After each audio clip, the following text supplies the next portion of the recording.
My way to an appointment, and yes, I am recording and driving, something I do not recommend. But I have some news I wanted to kind of get out to you, or something I wanted to share. I wanted to get it out to you right away just because it's on my mind, and gosh, heaven knows I have short-term memory. Or short-term memory loss, I think that would be more appropriate.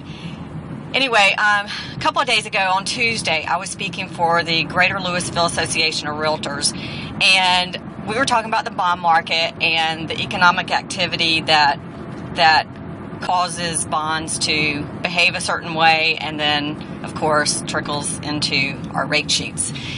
And we were talking about the Fed meeting. In fact, the Fed was just beginning their meeting, and it ended yesterday at noon 30 Eastern.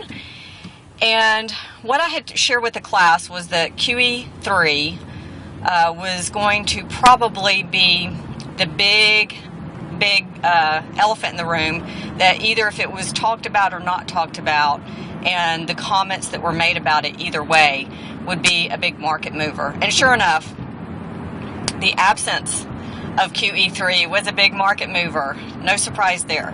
Bonds at first kind of had a weird reaction, which they often do. You know, it's all emotional, let's face it. So at first they kind of were thinking, oh, this isn't good. But then very quickly, it didn't take them long to scratch their head and say, oh, wait a minute, we don't like QE3. And the reason bonds don't like QE3 is, think about this. Bonds are conservative. They are a safe haven. They don't like all this risky business. And printing money is risky business. Printing money is printing debt.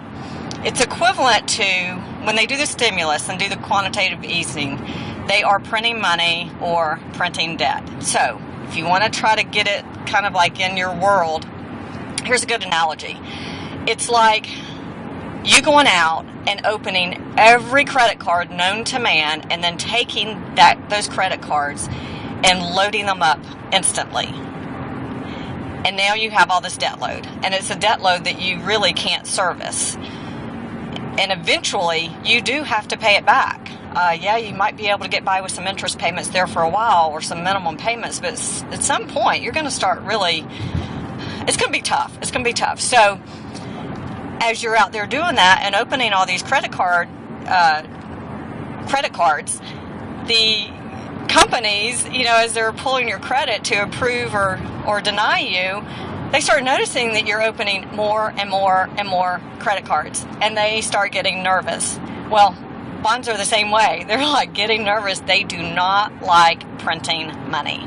So bonds are having a heyday right now. They're loving this, and it's good news for mortgage rates. And yeah, we did have some other negative news today. Unfortunately, we're still just seeing such a struggle with initial claims. They came in at, I think it was 338 or 388. Gosh, short-term memory loss already. Anyway, the number's up there. It's well over 300,000, and that's just for 1 week, first-time claims, and it's just really a sad state of affairs. It does have a good translation to the bond market, but let's face it, we don't like seeing what's happening in this continuing trend. But anyway, I just wanted to share that quick little tip with you about quantitative easing, the Fed, and how the market responded and why. Now, hopefully, you have a better understanding, if you didn't previously, of what this printing money and this stimulus and this quantitative easing really does for our markets. Have a great day. Talk to you soon. Bye.